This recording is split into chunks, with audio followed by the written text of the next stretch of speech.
Gracias, Diana, gracias al ICD por la invitación que me han hecho y pues muy, muy honrado de estar aquí con ustedes.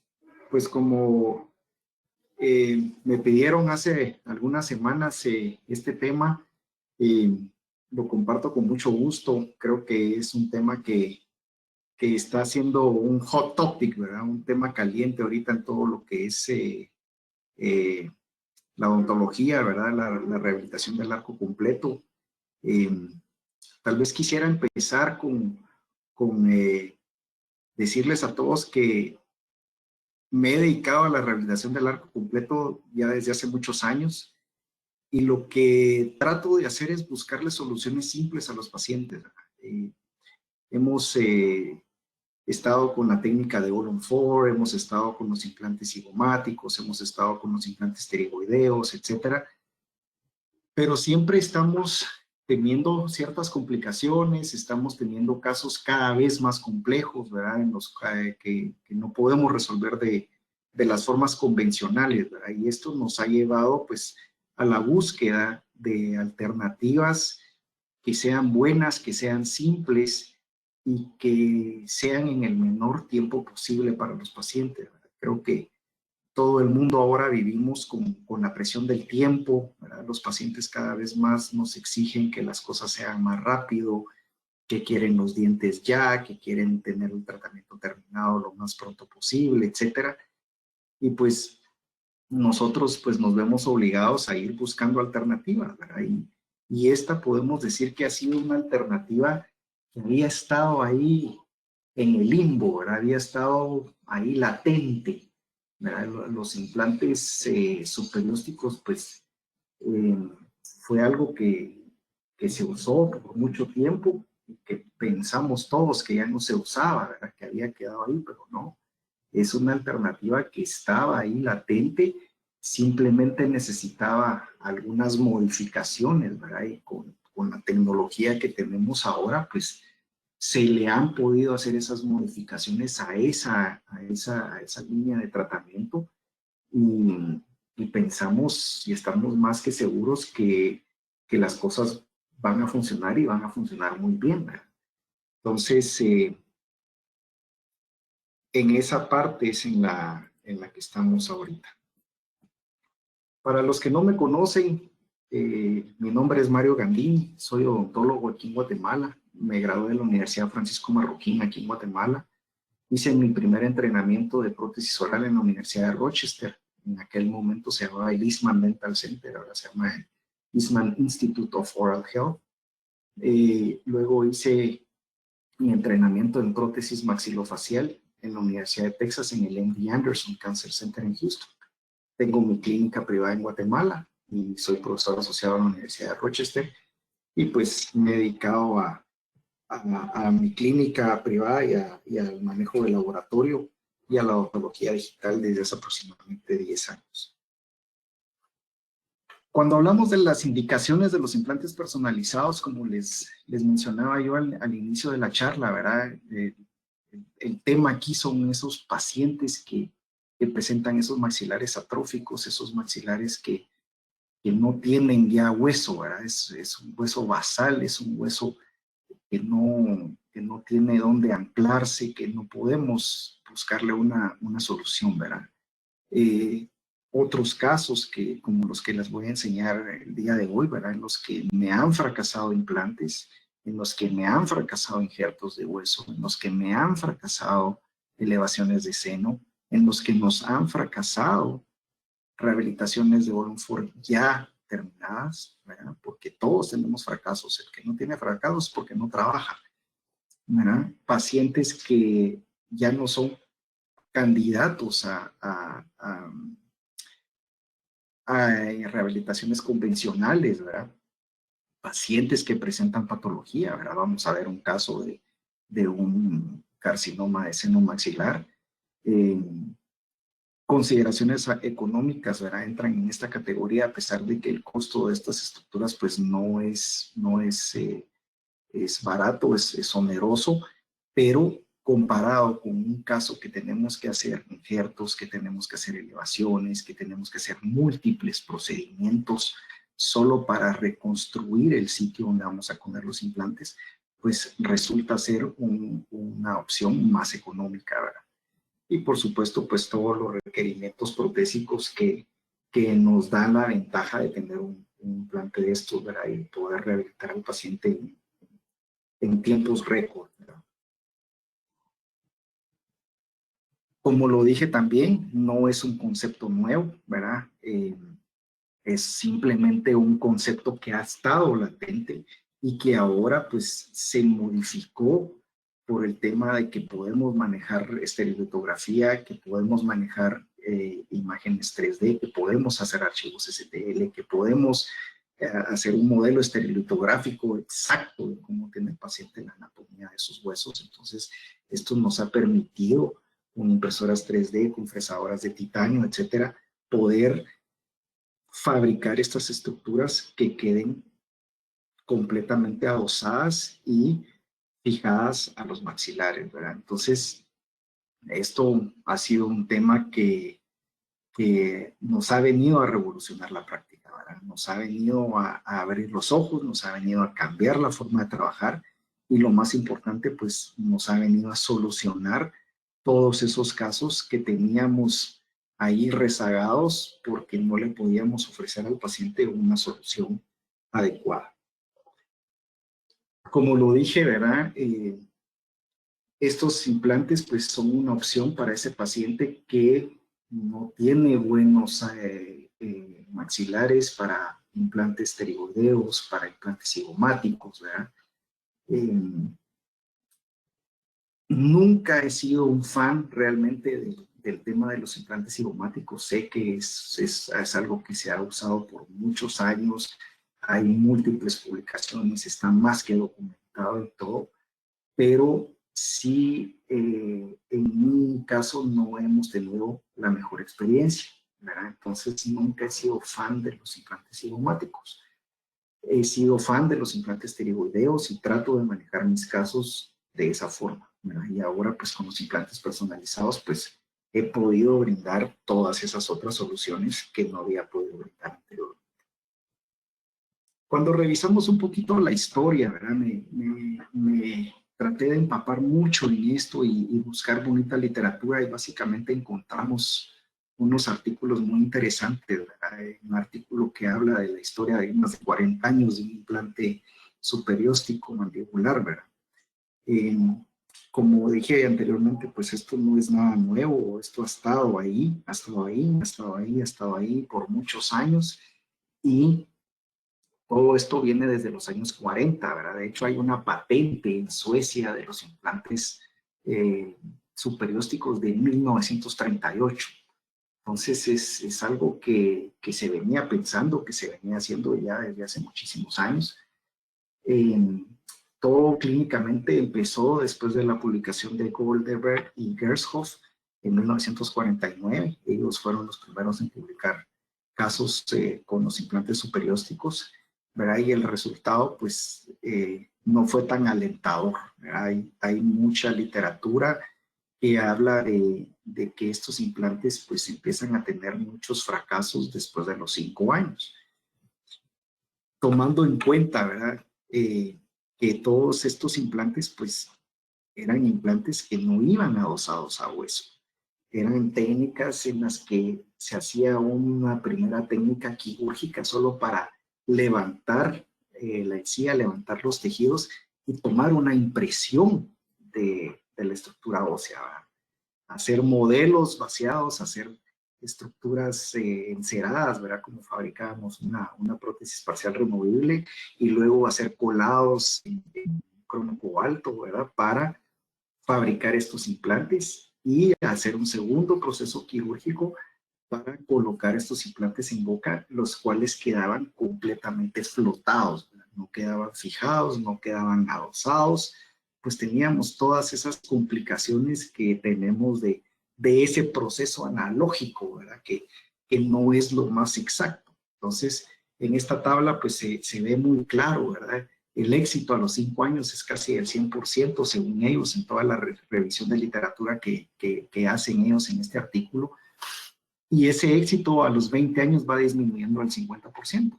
no es malo un éxito de 50% a los 20 años, ¿verdad?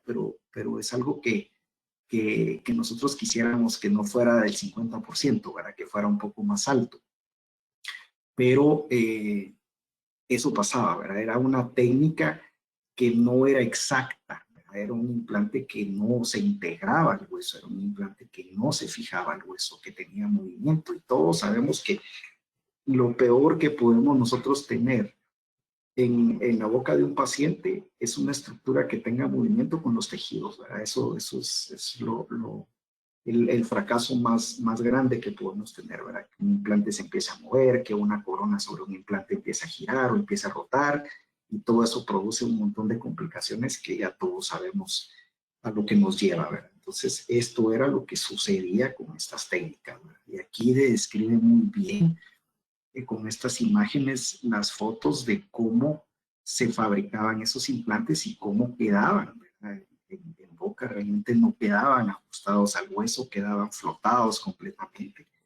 Y pues producían estas dehiscencias, estas exposiciones, acúmulos de bacteria, de placa, etcétera, que resultaban en la pérdida del implante, en la pérdida del tejido, en la pérdida de ósea mayor para estos pacientes, ¿verdad? Entonces, esto era lo que se describía en la literatura y lo que se publicaba, ¿verdad? Esto era lo que se venía publicando, y por eso es que la mayoría de nosotros ni siquiera pensamos en algún momento, hace algunos años, pues en ir por una línea de trabajo y de rehabilitación a nuestros pacientes con una estructura de este tipo, pues, ¿verdad? Sabiendo todas las complicaciones que podían haber, ¿verdad? Entonces, pues esto, como les dije, pues era lo que había, era lo que se usaba en ese momento, lo que se describió. La idea no fue errónea, fue una idea que tenía un buen fundamento, ¿verdad? Pero realmente no funcionaba, ¿verdad? Y este artículo lo describe muy bien contando la historia de esta paciente, ¿verdad? Que tuvo ese implante por casi 40 años, habiendo tenido esas deficiencias, habiendo tenido esas complicaciones, lo fueron manejando, lo fueron llevando aquí y allá, pero realmente no se acerca a lo que estamos haciendo ahora con este tipo de implantes, ¿verdad? Entonces, aquí pues hablan, ¿verdad?, de que el implante estuvo en boca 4 décadas, pero realmente la paciente empezó a tener problemas desde los primeros 5 o 10 años, no se lo quiso remover, etcétera, y pues el implante al final de cuentas, después de 4 décadas, se tuvo que remover, y pues a la paciente fue muy difícil tratar de colocarle otro tipo de implante en producción. Y esto nos lleva a ir pensando en cómo fue que esta historia ha estado cambiando, ¿verdad? Y básicamente el diseño de los implantes fue lo que cambió porque pudimos usar la tecnología para que esto cambiara. Pudimos hacer nuestros modelos estereolitográficos, pudimos hacer tomografías exactas de los maxilares y del hueso, y de los tejidos y de todas las estructuras del paciente. Entonces, esto nos ha llevado a poder desarrollar y diseñar implantes que realmente queden bien adosados a hueso, que se puedan fijar al hueso, ¿verdad? Es un concepto como veíamos en otras slides anteriores, que viene mucho de todo lo que hacen los cirujanos maxilofaciales con las placas, ¿verdad? Las placas de fijación para Lefort, etcétera. Es exactamente lo mismo, ¿verdad? Usamos tornillos para fijarlos a los huesos, entonces el implante queda completamente sin ninguna movilidad, ¿verdad? Queda completamente adosado y fijado al hueso. Eh, y esto pues nos ha permitido que los casos se pueden rehabilitar de una forma muy simple, siguiendo los principios protésicos que todos ya sabemos, ¿verdad? Entonces, aquí describen en este estudio 15 pacientes, ¿verdad? De esta universidad en España, en donde básicamente hablan de las complicaciones menores, ¿verdad? Que tuvieron 5 pacientes con complicaciones menores, La complicación menor que ellos aducen aquí básicamente es exposición del implante, ¿verdad? Una pequeña dehiscencia. Y eso es algo que vamos a discutir un poquito más adelante en la plática de qué es lo que nosotros estamos haciendo para que esas cosas no nos pasen. Aquí hablan igual, ¿verdad? De los 15 pacientes, cómo fue que se rehabilitó a cada uno, ¿verdad? Ellos hablan mucho de hacer colgajos con la bola de Bichat, hablan mucho de hacer implantes seccionados, lo vamos a ver aquí también, yo lo empecé a hacer en algún momento, y de las pequeñas complicaciones que ellos tuvieron, ¿verdad? Que fue básicamente la exposición parcial del implante, ¿verdad? Un paciente que presentó un absceso y un paciente que tuvo un tornillo, que se aflojó un tornillo de los de fijación de los de osteosíntesis. Estas fueron la tabla donde se ve qué grado de atrofia tenían los pacientes, cómo estaban los casos repartidos, etcétera. Y como vemos, las complicaciones realmente no son complicaciones que sean un fracaso total, ¿verdad? Un fracaso que no nos pueda permitir resolverle al paciente su tema. Entonces, son cosas que se pueden resolver muy bien. Y esto pues nos da mucha seguridad de lo que podemos hacer ahora con estos implantes. Estos son fotografías de este artículo en donde se muestra, ¿verdad?, el implante seccionado, las guías de corte que usaron para asentar el implante, también lo vamos a discutir un poquito más adelante, ¿verdad?, de cómo es que nosotros lo hemos venido realizando. Pero esto es lo que ellos publicaron y pues el éxito fue muy bueno, muy bueno, muy bueno. Y con esto pues es tal vez el artículo que más habla de la técnica que se está utilizando ahora para rehabilitar estos casos. ¿Verdad? Ellos mencionan aquí, ¿verdad?, que a pesar de la poca muestra, pues la exposición parcial o complicación que ellos tuvieron en estos casos, pues básicamente es una cosa que se puede manejar muy bien, ¿verdad? Las dehiscencias que se presentan generalmente son en la parte del maxilar anterior, ¿verdad?, en la premaxila, y pues ellos hablan ahí que con las guías de corte, el manejo del hueso, una pequeña reducción de hueso y el seccionamiento de los implantes, hacer dos estructuras en lugar de una, pues se ayuda a evitar esto. Se pueden usar también los colgajos con la bola de Bichat para engrosar los tejidos en ciertas áreas, ¿verdad? Y esas son las cosas que podemos modificar según este artículo en relación a las complicaciones que pudieran presentar este tipo de implantes. Nosotros realmente hemos venido manejando estos casos de una forma un poquito diferente y lo vamos a empezar a discutir más adelante. Otro artículo que también menciona todo esto, pues nos da muchas buenas noticias, ¿verdad? De que estos implantes al confeccionarse con estos modelos litográficos y que queden súper bien adosados al hueso, pues las complicaciones son menores, la forma de rehabilitar a los pacientes se vuelve muy sencilla, muy straightforward, ¿verdad? Entonces, es una base terapéutica que creo que todos debemos tener ahora como parte de nuestro arsenal para el paciente de arco completo.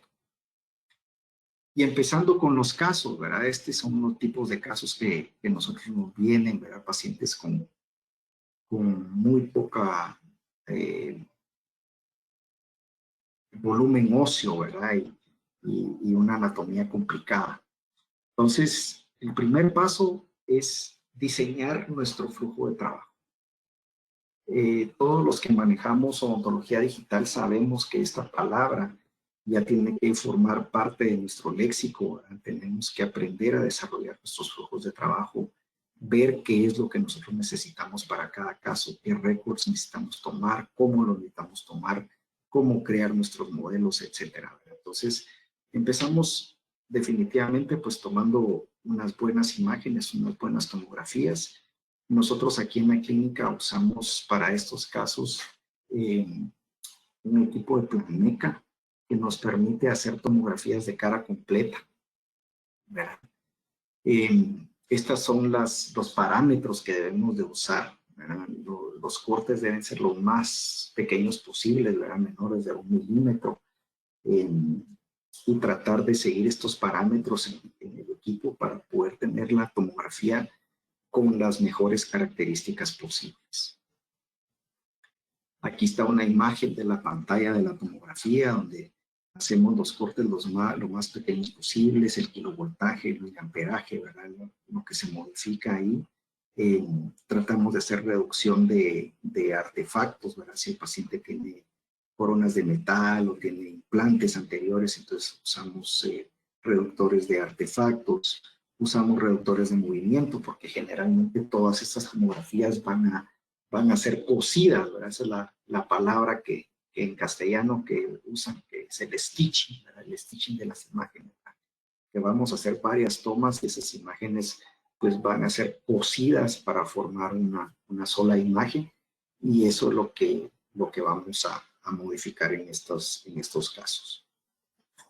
Y así es como nosotros preparamos el paciente, ¿verdad? Hacemos una dentadura, o si el paciente ya trae una dentadura, pues se le hace la tomografía con la dentadura, con marcadores, como se puede ver aquí en esta imagen, ¿verdad? Ya tiene su dentadura con marcadores, y posteriormente se toma una tomografía con solo de la dentadura, ¿verdad? Ahora tenemos softwares que al hacer una tomografía de la dentadura automáticamente nos crean un archivo STL de esa dentadura. Entonces yo ya no necesito hacer un escaneo de la dentadura como lo hacíamos anteriormente, ¿verdad? Sino que simplemente hacemos una tomografía del paciente con la dentadura en boca y una tomografía de la prótesis para poder hacer el stitching y la transposición de ambos archivos, ¿verdad? Tenemos también ahora la ventaja de usar, cuando se ha dado el caso, de fabricarle una dentadura o hacer una copia de la dentadura que el paciente tiene en resinas especiales que ya no nos obligan a poner marcadores en boca, ¿verdad? Sino que toda la resina es un marcador, toda la dentadura viene siendo un marcador, ¿verdad? Entonces estas son resinas que se pueden usar que nos permiten hacer este tipo de procedimiento, de flujo de trabajo, ¿verdad? Teniendo ese flujo de trabajo, nosotros ya lo enviamos a la compañía con la que trabajemos. Ellos ya usan softwares que se dedican a la reconstrucción volumétrica de esos archivos. Entonces, por eso es que nuestras imágenes deben ser lo más exactas posible, lo más nítidas posible, ¿verdad? Para que esa reconstrucción que ellos hagan en estos softwares sea lo más fiel a lo que el paciente tiene o es, ¿verdad? Y esto es lo que ellos hacen. Hay varios softwares que yo sé que han usado, que son Materialize, el SynQ, Relu, ¿verdad? Hay otros más que se usan para la reconstrucción volumétrica de estas imágenes. Aquí tenemos ya el caso, la superior, maxilar superior, o segmento superior, segmento inferior, y luego después ya el segmento con el archivo de la prótesis. Tenemos que tener bien claro que todo lo que hacemos nosotros en rehabilitación tiene que ser ingeniería inversa, ¿verdad? Desde que a nosotros nos enseñaron a hacer una guía quirúrgica para un implante, empezamos a entender el concepto de ingeniería inversa. Desde que hacíamos un encerado diagnóstico, estamos haciendo el concepto de ingeniería inversa. Partimos del producto final y de ahí para atrás No partimos del implante y de ahí para adelante. No, así no es al revés. Tenemos que tener una buena prótesis, tenemos que tener una buena dentadura para poder diseñar un buen implante personalizado. Bien, si yo no tengo esa dentadura final, no voy a poder diseñar un buen implante personalizado. Yo sé que entramos en el concepto, bueno, es que el paciente tiene dientes y que yo voy a hacer las extracciones y que voy a hacer la reducción de hueso, que voy a hacer la guía de reducción de hueso como presentaron ahí en ese artículo y voy a diseñar el implante y ta. Good luck. Buena suerte, ¿verdad? Cuando hacemos esto, tenemos que ir un poquito más despacio, ¿verdad? A los que han venido a los cursos de All on 4 conmigo, saben cómo trabajamos el All on 4. Nosotros hacemos un arco doble en menos de una hora. Ya todo está, como quien dice, funcionando muy fácil, etcétera. Pero cuando hacemos estos casos, no. Tenemos que hacer las cosas despacio. Nosotros hemos probado esas técnicas, hemos tratado de hacer extracciones, guías quirúrgicas de reducción, colocar el implante y las cosas no quedan como deben ser. Entonces, nuestro protocolo ha ido cambiando con estos casos. Tenemos que tener una buena prótesis final. El paciente debe de ser edéntulo para poder hacer un buen diseño de estos antes. Entonces, muchas veces hacemos cirugías preprotésicas o preimplante, pongámosle así. Hacemos las extracciones, hacemos la reducción de hueso, ¿ya? Quitamos todos los socavados que ese paciente pueda tener o undercuts que pueda tener su hueso, quitamos filos de cuchillo, ¿verdad? Dejamos hueso basal, dejamos plataformas, dejamos bordes redondeados en todo el maxilar, ¿verdad? Cerramos el caso, dejamos que cicatrice bien, colocamos una buena prótesis, aunque la tengamos que tener con adhesivo por un tiempo, etcétera, como sea, con acondicionadores de tejido, no importa, pero es mejor hacer eso a tratar de hacer todo el flujo como lo hemos venido trabajando con los All on 4, de quitar dientes, reducción de hueso, todo en el mismo momento. Con los implantes personalizados no nos ha funcionado eso. Nos ha funcionado ir despacio, preparar el hueso, preparar el sitio para que la estructura encaje lo mejor posible, ¿verdad? Entonces, es la mejor recomendación que yo les puedo dar con estos casos. Entonces, vamos aquí al paciente número 1, hacemos todo el análisis, hacemos la fabricación de sus prótesis, etcétera. Mandamos el caso para la reconstrucción volumétrica, fabrican los modelos de STL, de estereolitografía, perdón, fabrican el diseño del implante, nos mandan el diseño del implante para aprobación, para ver por dónde salen los agujeros, cómo queda, etcétera, en base a toda la información que nosotros mandamos. Y nos mandan el plan de vuelo. Este es el plan de vuelo de la cirugía. Esto nos dice a nosotros qué diámetro de tornillos vamos a entrar, en qué agujeros, cómo se van a poner, etcétera. Este es nuestro plan de vuelo para la cirugía. Entonces, ya con esto, pues nosotros ya estamos listos para colocar el implante en boca y rehabilitar a este paciente. Se hace una cirugía completa, levantamos colgajo completo, se coloca el implante, se ve todos los ajustes que haya que hacer en hueso, que haya que modificar alguna cosita, etcétera.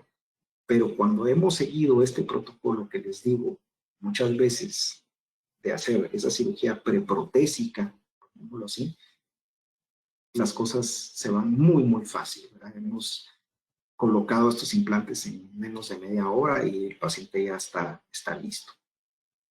Y aquí está el caso en esta fase, ¿verdad? Con este paciente vamos en esta fase, ya con sus prótesis temporales. Esperamos a que se terminen de integrar los implantes del maxilar inferior para poderlo terminar. Siguiente caso, una paciente a la que fracasó un All-on-4 anterior, ¿verdad? A ella se le habían puesto 4 implantes, fracasaron 2, se perdió, se regresó una dentadura, etcétera. Toda la vuelta de un paciente que fracasa con este tipo de tratamientos, ¿verdad? Volvemos a trabajar el paciente, a crearlo. Este fue de los primeros casos que hicimos.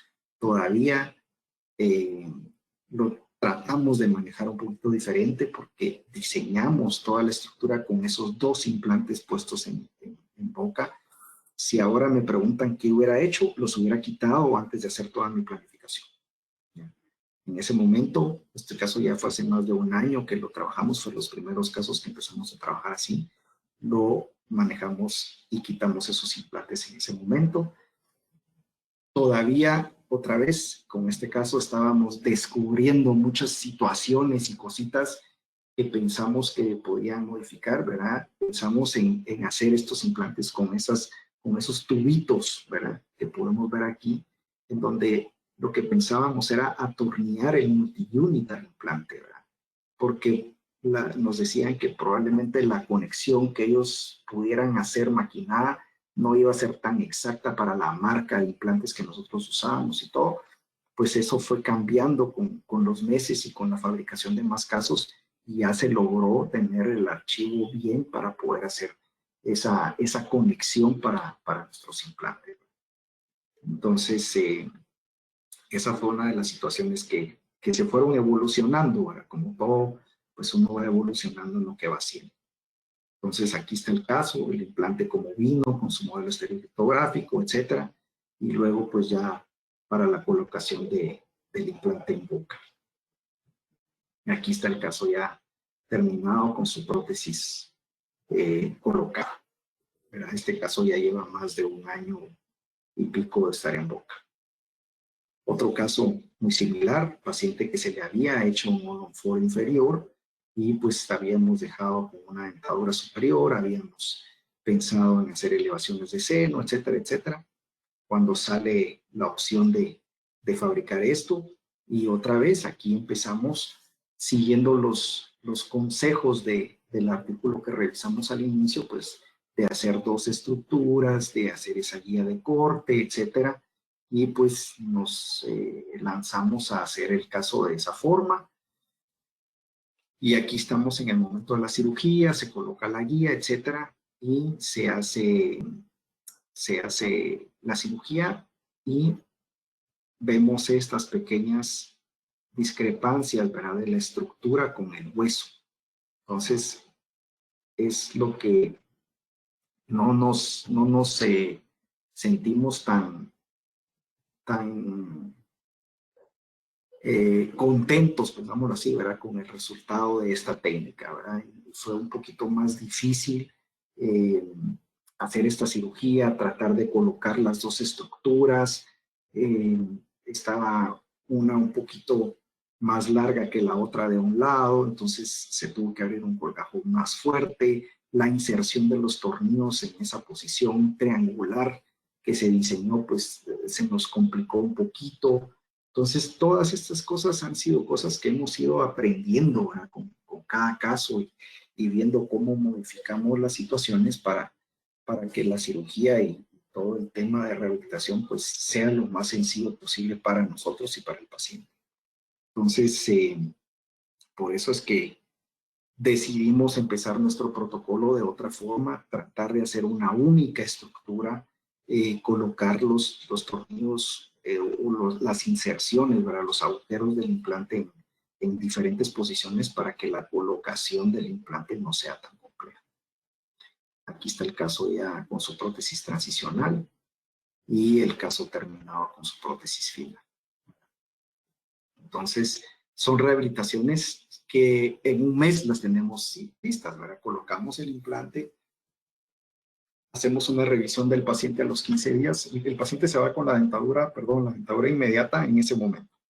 Nosotros hacemos una conversión de la prótesis total en ese momento, como lo hacemos para todos los casos de All-on-4, y luego, pues, a los 15 días lo vemos, revisamos cicatrización, revisamos cómo están los tejidos, etcétera. A la semana siguiente hacemos la primera impresión de transferencia y a la semana siguiente estamos entregando la prótesis. Entonces, son casos que se rehabilitan muy rápido. Otro caso igual, ¿verdad?, en el que hacemos toda la planificación, la creación de los modelos, el diseño de la estructura, la fabricación de la estructura, la revisión de la estructura con la prótesis del paciente, el plan de vuelo y la colocación del implante. Ya fueron casos que los manejamos con ese protocolo que les dije. Otro caso igual, en donde tenemos la misma condición, ¿verdad? Hacemos ya una cirugía preprotésica. Esta paciente había tenido dientes, se había tenido un tema de radiación. Entonces decidimos colocar una estructura de este tipo. Se fabricó el implante, se verificó, se hizo el plan de vuelo, se colocó en boca y se terminó la prótesis. ¿Verdad? Ya se le colocó una prótesis de circonia, era un arco pequeño, funcionó muy bien y la paciente se pudo rehabilitar de esta forma. Otro caso muy bonito, a él lo trabajamos igual, se le hizo una primera cirugía en donde se colocó todos los implantes en maxilar inferior y se le hizo la cirugía preprotésica del maxilar superior.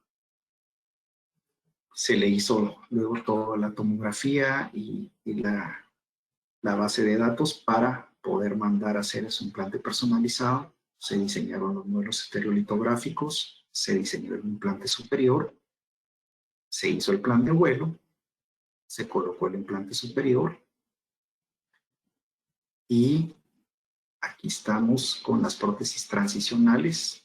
En el momento que se colocó ya el superior, en el inferior él ya tenía esto. Aquí están las prótesis finales y el caso terminado con sus 2 barras. Otro paciente igual, con maxilares atróficos. Este señor llevaba más de 40 años de ser edéntulo, ¿verdad? Logramos hacer una rehabilitación igual con implante seccionado. Fue uno de los casos que todavía los hicimos así. Complicado colocar estos implantes seccionados. No es mi recomendación, no lo es. Se hizo el plan de vuelo, se colocaron los implantes y se colocaron las prótesis y el caso quedó de esta forma terminada. Otro caso más en donde hicimos también una cirugía preprotésica, colocación de un holon furo inferior y una cirugía preprotésica superior. Hicimos todo el modelo estereolitográfico superior con el implante superior, el plan de vuelo. Aquí está el modelo con una impresión preliminar del implante.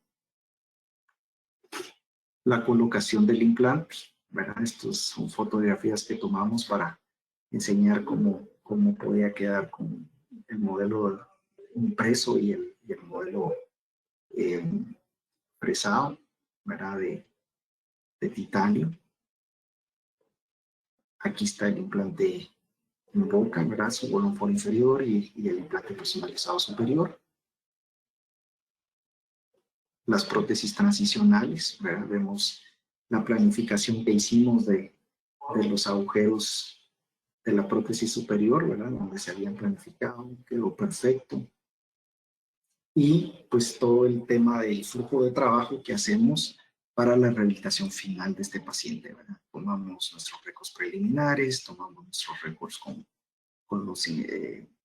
los copias de escaneo, con sus prótesis transicionales, el diseño final, ¿verdad?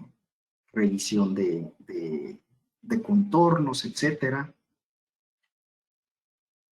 Hacemos los escaneos faciales para ver posición de dientes, para ver planos, para ver todo lo que necesitamos corroborar antes de proceder a un fresado final. Y la colocación final de las estructuras de circonio en este paciente. Y el último caso que les quiero mostrar, pues es de un implante que hicimos para la rehabilitación de un paciente con cáncer de seno maxilar. El paciente se le había hecho una maxilectomía y fabricamos un implante personalizado para la reconstrucción básicamente de malar, ¿verdad? Y a este implante pues se le conectaron unos aditamentos de bola, ¿verdad? De una vez se le atornearon aquí, ¿verdad? Se dejaron la, las partes para recibir estos aditamentos de bola para luego pues colocarle un obturador, ¿verdad? Entonces, en esas fases vamos con estos pacientes. Y pues con eso concluyo los casos que quería mostrarles, ¿verdad? Siempre me gusta poner este tipo de slides aquí en las conferencias porque creo que una de las cosas más importantes que nosotros debemos de hacer es fabricar estos flujos de trabajo, ¿verdad? Sobre todo cuando hacemos temas de odontología digital. Es muy, muy importante que fabriquemos nuestros flujos de trabajo, que miremos cuáles son los pasos y cuáles son los récords que nosotros tenemos que tomar con cada paciente, con cada caso, saber qué récords son compatibles, si este DICOM lo puedo pasar para allá, si este CTL lo puedo pasar, si el archivo es OBJ. Todas esas cosas son muy, muy importantes que nosotros las entendamos, ¿verdad?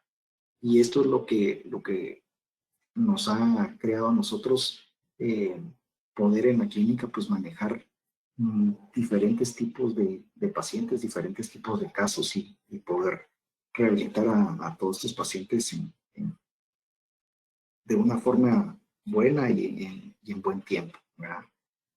El concepto de Mastermind que siempre les he hablado, ¿verdad? Hacer nuestro diagnóstico, nuestra integración, nuestro workflow y nuestro tiempo, ¿verdad? Son los 4 pilares del concepto de Mastermind que nosotros manejamos aquí en la clínica, ¿no? El diagnóstico es nuestra capacidad de poder hacer el diagnóstico más preciso y poder desarrollar el mejor plan de tratamiento para ese paciente, ¿verdad? Y para eso necesitamos muchos juguetes, necesitamos tener equipo, necesitamos tener conocimiento, necesitamos tener equipo, necesitamos tener gente. La integración es la capacidad de poder unir todos nuestros archivos, ¿verdad? Saber qué archivos estoy usando y qué puedo unir y qué no puedo unir, entender nuestros softwares. Yo ya no manejo estas cosas, tengo 2 personas aquí en la clínica que hacen todo esto por mí. Yo no lo hago, pero tengo que entenderlo. Mi flujo de trabajo, ¿verdad? Diseñar mi método de trabajo para cada caso o situación y resolverlo de forma digital completamente. Entender la capacidad de los equipos y los programas, así poder tener los flujos más eficientes para las situaciones clínicas más complejas. En base a un flujo de trabajo, determinar mis necesidades de hardware y software. ¿Qué software necesito para hacer esto? ¿Qué hardware necesito para hacer esto? ¿Ya? Y ahora pues tenemos la ventaja de que si no tengo un software, no hay problema. Tenemos ahora muchos softwares que se pagan simplemente por casos que son los que se usan para la inteligencia artificial. Y el último tema pues sería nuestro tiempo, ¿verdad? Realizar todo en el menor tiempo posible. Entendemos que nuestro bien no es valioso sin tiempo, no debemos de perder nuestro tiempo. Y un tema también muy importante es empezar a cambiar nuestro mindset. Si nosotros no abrimos nuestra mente, no cambiamos nuestra forma de pensar, no vamos a poder abrirnos a cosas nuevas, a cosas diferentes, a pensar de otra forma y poder sacar adelante a todos estos pacientes y pues sacar adelante nuestra clínica, ¿verdad? Entonces, aprender a que para cambiar nuestro mindset tenemos que tener mucha determinación y persistencia, disciplina y hábitos, resiliencia, mentalidad de abundancia, rodearte de gente ganadora, tener nuestras metas claras, tener gratitud todo el tiempo, autocontrol, valentía y sobre todo mucha curiosidad. Nosotros como profesionales de la salud no debemos de perder nuestra curiosidad, debemos de estar siempre pendientes de las cosas nuevas, no sentarnos y decirnos, yo ya lo sé todo, yo ya no voy a estudiar nada, ya no voy a leer nada, yo ya me lo sé todo. No, nuestra curiosidad es tal vez el valor más importante que tenemos que mantener vivo en este tema. Y con eso pues concluyo, no sé si alguien tiene alguna pregunta, algún comentario, me pueden escribir o no sé cómo lo podemos resolver, pero estoy aquí con con los oídos abiertos. Muchas gracias.